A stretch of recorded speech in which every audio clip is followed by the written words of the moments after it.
and today I'd like to suggest you read Becoming the Monarch. It's a regression manhwa about a hard-working, third-rate mercenary named Chris, who in a deadly battle was able to obtain a mysterious artifact, sending him back to the past to his first battle as a foot soldier.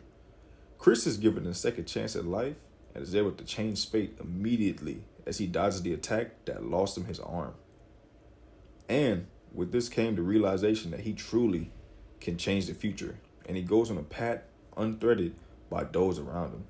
This story is Chris's journey from a low-ranked soldier to a high-ranking monarch. So, let's get to it. The Becoming the Monarch original novel was created by Pyong and officially licensed and published on Yonder. Its adaptation into a manga or webtoon was done by DOIP or DOIP, and the art was done by 2631 as stated on Webtoon. The webtoon currently has 87 chapters, including Fast Pass, and alternate sites have 146 chapters, which mark the conclusion of the story. It's an action fantasy manhwa with character building, world building, and very good art. The story has a weak to strong progression with a majority of characters, and the authors know how to make it known. So, let's dive into it a bit. Our main character is Chris, a third-rate mercenary who, upon acquiring a mysterious artifact during a battle to the death, was sent to the past to his first battle as a foot soldier. During this battle, Chris was meant to lose his arm due to cavalry, but with his knowledge of the future, he dodges the attack and soon realizes he can change his fate and achieve much greater heights than his past as a mercenary.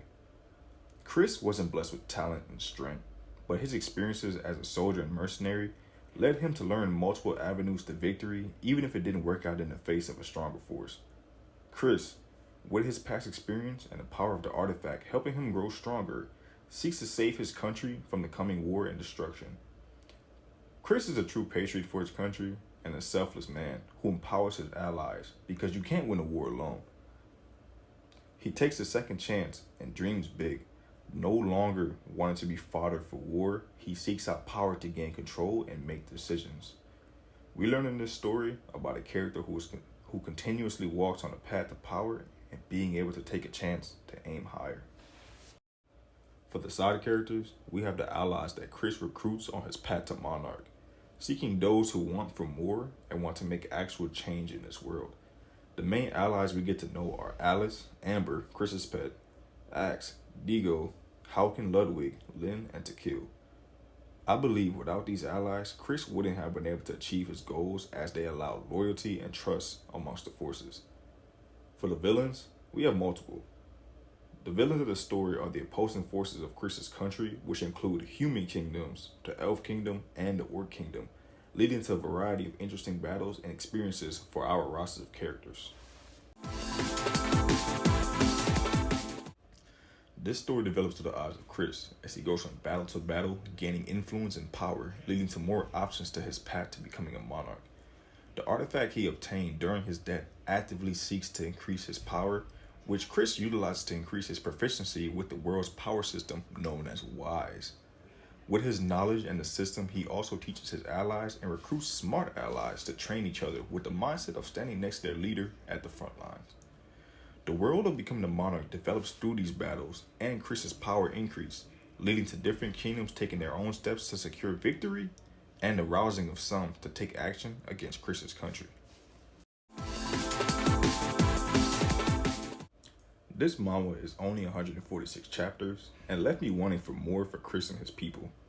It was truly a good read, and even though it ended well, I think the author could have kept going for another arc, but I understand resources and time can be limited in this community. My only complaint would be I would have liked the story to keep going, but that's not meant to take away from the great progression of power, art style, especially when Wise was used, and the development of each character. This one is a story you just need to give a chance without a thought. It's well worth your time if you need something engaging. It's worth the read. Give it a chance.